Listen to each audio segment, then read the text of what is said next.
नमस्कार, श्री स्वामी समर्थ. मी अश्विनी. स्वागत आहे सर्वांचं स्वामी माऊली चॅनलमध्ये. आज आहे शुक्रवार. आजच्या ब्लॉगमध्ये मी आज शुक्रवारी सकाळपासून ते दुपारपर्यंत काय काय कामे केली, पूजा कशी केली हे तुमच्यासोबत मी शेअर करणार आहे. तर व्हिडिओ स्किप न करता शेवटपर्यंत नक्की बघा. आणि तुम्ही जर चॅनलवरती नवीन असाल तर चॅनलला लाईक, शेअर आणि सबस्क्राईब नक्की करा, जेणेकरून असेच नवनवीन व्हिडिओ तुम्हाला सर्वात आधी बघता येतील. तर दिवसाची सुरुवात जी आहे ती मी उंबरठा पूजनापासून करत असते. सर्वात आधी उंबरठा पूजन करून घेतलं. आज शुक्रवार होता म्हणून छान अशी गोपद्माची रांगोळी जी आहे ती मी साच्याच्या सहाय्याने काढली. कारण साच्यामुळे रांगोळी लवकर काढून होते, फार वेळ लागत नाही. हाताने काढायचं म्हटलं की अर्धा तास रांगोळी काढण्यातच जातो. म्हणून मग मी साच्याच्या सहाय्याने सकाळी घाई गडबड असते म्हणून मग साच्यानेच रांगोळी काढते. तर सुंदर असं उंबरठा पूजन माझं झालं होतं. त्यानंतर मग मी देवपूजा केली. तर देवपूजासुद्धा आज शुक्रवार होता म्हणून मग मी छान असं पिवळं वस्त्र देवघरामध्ये अंथरून घेतलं. खरं तर मी पिवळं वस्त्र हे रविवारीच टाकत असते, कारण रविवारी खंडोबाचा वार असतो म्हणून. पण आज माझ्याकडे जी फुलं होती तर ती गुलाबी आणि जांभळ्या कलरची होती, म्हणून मग मी पिवळं वस्त्र जे आहे ते देवघरात टाकून घेतलं, जेणेकरून त्यांचं कॉम्बिनेशन छान वाटतं म्हणून. आणि मग छान अशी माझी देवपूजा झाली. आणि त्यानंतर मग मी बाहेर गॅलरीमध्ये जे छोटंसं तुळशी वृंदावन आहे त्याच्यामध्ये मी तुळस लावलेली आहे, तर तिथे जाऊन मी मस्तपैकी पूजा वगैरे केली. जी शिवपिंड आहे त्यावरती शुद्ध जलाने मी स्नान घालून घेतले.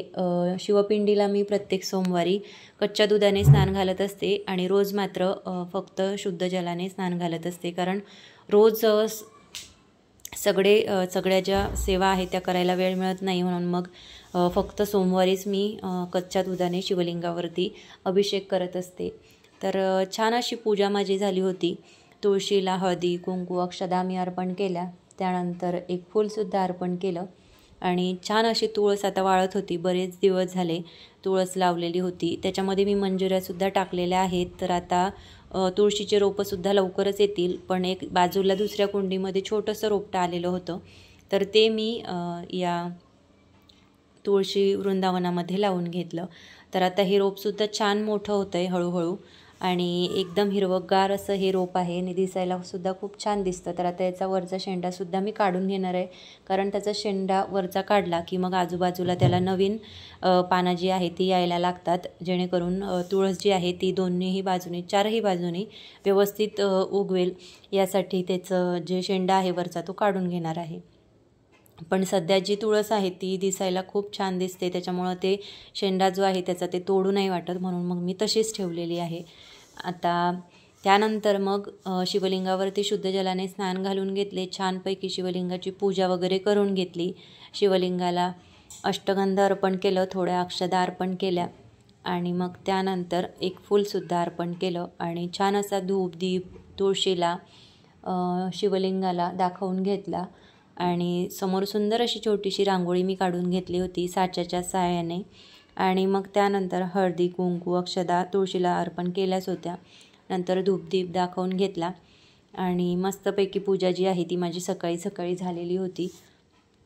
आणि सकाळच्या वेळेमध्ये जेव्हा आपण पूजा वगैरे करतो तर तेव्हा खूप छान आणि प्रसन्न असं वाटतं. तर आता सध्या पावसाचं वातावरण आहे, सगळीकडे पाऊस चालू आहे. तर पावसामुळे काही दिवा वगैरे इथे राहत नव्हता, म्हणून मग मी फक्त अगरबत्तीच ओवाळून घेतली. दिवा जरी लावला तरी मग तो हवेमुळं किंवा पाऊस येतो तर पावसामुळं विझून जातो. आणि जे स्टँड आहे माझ्याकडे दिवा ठेवण्यासाठी ते सुद्धा मातीचं आहे. मग जास्त पावसामध्ये ते जर ठेवलं तर स्टँडसुद्धा खराब होतं, म्हणून मग मी सध्या तुळशीसमोर दिवा जो आहे तो लावत नाही. जर पाऊस वगैरे नसेल, मोकळं वातावरण असेल तर तेव्हा लावते. पण थोड्या वेळानंतर पाऊस जो आहे तो कमी झाला होता, म्हणून मग मी दिवा लावून घेतला. आणि त्यानंतर तुळशीजवळ दिवा थोडा वेळ ठेवला आणि त्यानंतर परत पाऊस सुरू झाला. मग दिवा जो आहे तो मी बाजूला काढून घेतला. आता तुळशीची छान अशी पूजा माझी झालेली होती सकाळी.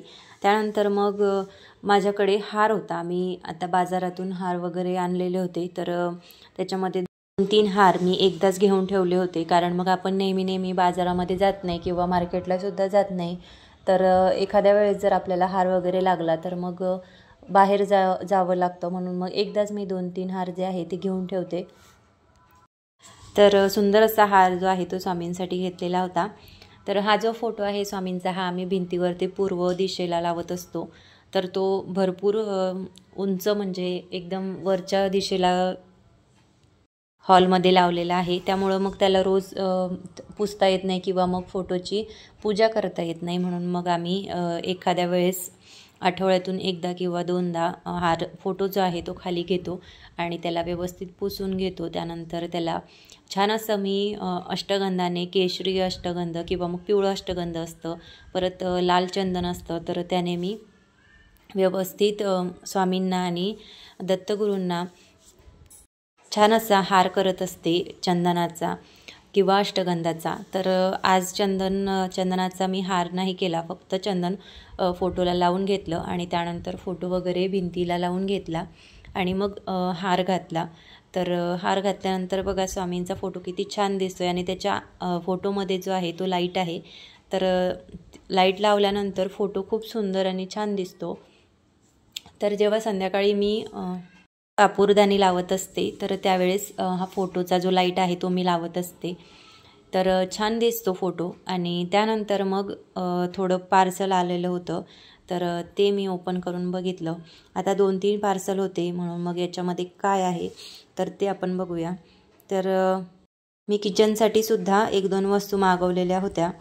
तर आज नेमकं काय आहे तर ते आपण बघू. तर याच्यामध्ये आयुर्वेदिक जे असतं, तर हर्बच्या ज्या लिपस्टिक आहेत त्या मी मागवल्या होत्या.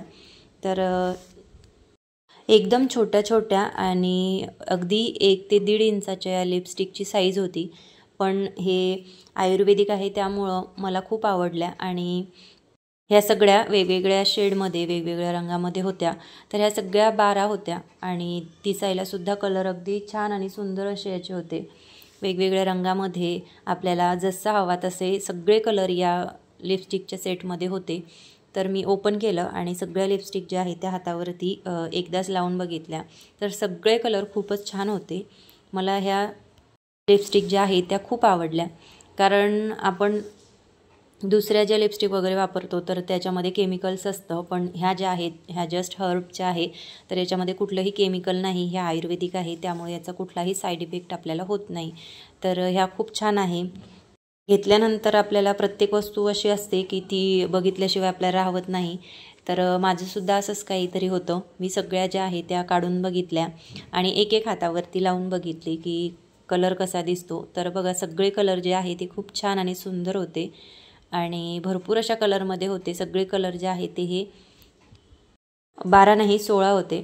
तर हे सगळे जे 16 कलर आहे तर सगळेच कलर खूप छान होते आणि मला खूप आवडले. मग त्यानंतर मी स्वयंपाकाला लागले, कारण आता सकाळचा नाश्ता आमचा झालेला होता. मग दुपारचा स्वयंपाक करायचा होता. तर स्वयंपाकाला काय करायचं म्हणून मग चाललं होतं. तर आज भाजीला काहीच नव्हतं, म्हणून मग मी पनीर आणलं आणि पनीरची भाजी आम्ही आज केली. तर बघा छान असे छोटे छोटे तुकडे मी पनीरचे करून घेतले. आता त्याच्याच बाजूला मी चहासुद्धा बनवायला घेतला, कारण दुपारच्या वेळेला सुद्धा कधीतरी असं होतं की चहा घ्यावासा वाटतो आणि त्यातल्या त्यात तर आता पावसाचं वातावरण आहेच. म्हणून मग मी बाजूला चहा मांडला आणि त्यानंतर मग दुसरीकडे गॅसवरती एका पितळेच्या कढईमध्ये मी थोडं बटर टाकून घेतलं आणि त्याच्यामध्ये जे पनीर होते, पनीरचे मी तुकडे केलेले होते, तर ते छानपैकी परतवून घेतले. आता बऱ्याच महिला ज्या आहेत तर त्या डायरेक्ट पनीर जे आहे ते भाजीमध्ये टाकतात. तर पनीर हे तसंच भाजीमध्ये टाकलं जातं, पण मला तर पनीर जे आहे ते थोडंफार ब्राऊन कलरचं किंवा मग तळलेलं असं आवडतं, म्हणून मग मी ते तळून घेत असते, डायरेक्ट नाही टाकत. आणि तळल्यामुळं काय होतं, थोडं ते क्रंची लागतं आणि खायलासुद्धा खूप छान चव येते. म्हणून मग मी ते थोडंफार असं ब्राऊन होईपर्यंत भाजून घेत असते आणि त्यानंतर मग ते भाजीला फोडणीला टाकत असते. तर भाजीला जे पनीर वगैरे भाजून घेत होते तोपर्यंत बाजूला माझा चहासुद्धा तयार झालेला होता. तर चहाची जी चहापत्ती असते वरची राहिलेली, तर ती मी अशा प्रकारे एका चमच्याच्या सहाय्याने दाबून काढून घेत असते, कारण मग त्याच्यामध्ये चहा जो आहे तो राहत नाही. यासाठी तर बघा माझा चहासुद्धा तयार झालेला होता आणि मला साय घालून चहा खूप आवडतो, म्हणून मग मी त्याच्यावरती साय जी आहे मी आधीच टाकून ठेवत असते आणि चहा ओतल्यानंतर साय आपोआप मग वरती येते। तर चहा थोडा थंड होईपर्यंत पनीरचे जे तुकडे आहे ते मी परत एकदा परतवून घेतले आणि सगळ्या बाजूने त्याला असे ब्राऊन कलर येईपर्यंत भाजून घेतले। आणि मग त्यानंतर थोड्याफार भाज्या वगैरे चिरायच्या होत्या त्या मी चिरून घेतल्या, कोथिंबीर वगैरे काढायचा होता तो काढून घेतला आणि मग चहा घ्यायचा होता। तर चहासाठी मी बिस्किट वगैरे घेतली आणि मस्तपैकी गरमागरम चहासोबत बिस्किट जे आहे ते मी खाल्ले। आणि मग त्यानंतर भाजीसाठी जो मसाला आहे तो मी तयार केला। तर मसाल्यामध्ये मी भिजवलेले काजू घेतले होते 1.5 ते 2 वाटी, म्हणजे आपला साधारण अर्धा कप, छोटी वाटी आहे माझ्याकडे ती, आणि त्याच्यासोबत 1 टोमॅटो आणि थोडे खोबरे जे आहे ते किसून घेतले होते आणि छान असा मसाला बारीक करून घेतला। त्यानंतर त्यात भिजवलेल्या 2 ते 3 मिरच्या मी टाकून घेतल्या लाल आणि त्यानंतर त्यासुद्धा बारीक करून घेतल्या आणि मस्त असा मसाला जो आहे तो माझा तयार झालेला होता। त्यानंतर मग भाजीला फोडणी घालायसाठी वेगळा एक कांदा आणि टोमॅटो जे आहे ते मी बारीक चिरून घेतले। आता साधारण एक छोटा कांदा जो आहे तो मी घेतला होता आणि एक टोमॅटो घेतला होता। याऐवजी आपल्याला बाजारामध्ये बऱ्याच अशा ग्रेव्हीचे जे पॅकेट्स असतात ते मिळतात, पण मी ह्या ज्या काही ग्रेव्हीच्या भाज्या असतात तर त्या बऱ्याच वेळा घरीच बनवत असते, कारण ती जी पॅकिंग असते तर ती एक्सपायरी डेट त्याच्यावरती असते, आपल्याला माहिती आहे की आपण ती कोणत्या वेळेपर्यंत वापरावी, पण तरीही घरी जर आपण ताजा मसाला तयार केला आणि तो जर भाजीला वापरला तर त्याची चव काही वेगळीच असते। म्हणून मग मी घरीच जे काही मसाल्यांची ग्रेव्ही आहे ती बनवत असते। एखाद्या वेळेस जर घाई गडबड असली त्यावेळेसच मी बाजारातून जो ग्रेव्ही येते मसाल्याची तर ती मी वापरत असते। तर छानपैकी टोमॅटो आणि कांदा जो आहे तो बारीक कट करून झालेला होता। त्यानंतर थोडी कोथिंबीरसुद्धा घेतली, कोथिंबीरसुद्धा बारीक चिरून घेतली आणि मग मस्तपैकी भाजीला फोडणी टाकली। तर फोडणीसाठी मी एक दालचिनी घेतली होती, 2 मिरे, 1 लवंग आणि 1 तेजपान घेतलं होतं आणि छान अशी भाजीला फोडणी घातली। त्यानंतर जो मसाला बारीक वाटून घेतलेला होता तो त्याच्यामध्ये घातला, त्याला छान तेल सुटेपर्यंत बारीक आचेवरती मी होऊ दिला आणि त्यानंतर त्याच्यामध्ये पनीर घातलं। तर तो सुद्धा व्हिडिओ तुमच्यासोबत शेअर केला असता तर व्हिडिओ खूप मोठा झाला असता, म्हणून मग मी थोडक्यात तुम्हाला सांगितलं।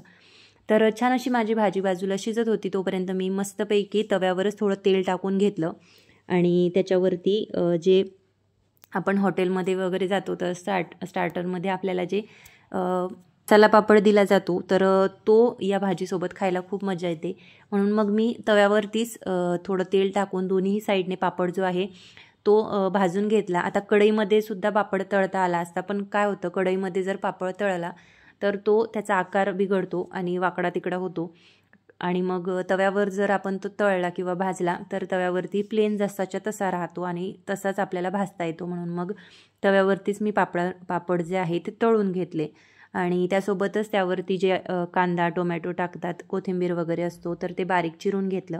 जे आधी चिरून घेतलेलं होतं त्याच्याच मधलंच थोडासा जो साहित्य आहे ते मी बाजूला काढून घेतलं होतं एका छोट्या प्लेटमध्ये आणि त्यानंतर मग तव्यावरती मी पोळ्या वगैरे शेकून घेतल्या आणि मग छानपैकी पितळेचं ताट घेतलं, त्याच्यामध्ये बाजूला जी गरमागरम पोळी होती ती मी ठेवून घेतली आणि मग पापड ठेवून घेतला। पापडावरती जे बारीक चिरलेला कांदा टोमॅटो आणि कोथिंबीर होता तर तो मी त्याच्यावरती टाकून घेतला आणि त्याच्यासोबतच त्याच्यावरती हॉटेलमध्ये जसं आपल्याला मिळतं काळं मीठ, तिखट, हळद नसते पण मी हळद टाकते आणि परत काळा मसाला, परत चाट मसाला, तर हे सगळं काही जे साहित्य आहे ते मी त्याच्यावरती टाकून घेतलं, जेणेकरून जसं आपल्याला हॉटेलमध्ये मिळतो तसाच मसाला पापड आपल्याला घरीसुद्धा खाता येईल।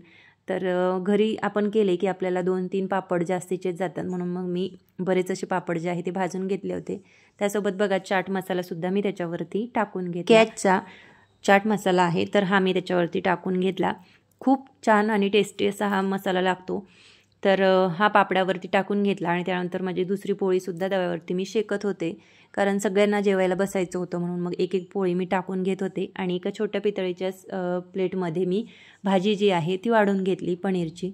आणि त्यानंतर मग बाजूला जो गरमागरम वाफाळलेला भात होता तो सुद्धा वाढून घेतला। तर आजचं मस्तपैकी झणझणीत असं दुपारचं जेवण माझं तयार झालेलं होतं। पनीरची भाजी, पोळी, मसाला पापड, भात। तर तुम्हाला कशी वाटली आजची ही रेसिपी ही कमेंट करून मला नक्की सांगा। आणि तुम्ही जर चॅनलवरती नवीन असाल तर चॅनलला लाईक, शेअर आणि सबस्क्राईब नक्की करा, जेणेकरून असेच नवनवीन व्हिडिओ तुम्हाला सर्वात आधी बघता येतील। परत भेटूया अशाच एका नवीन व्हिडिओसोबत। तोपर्यंत श्री स्वामी समर्थ।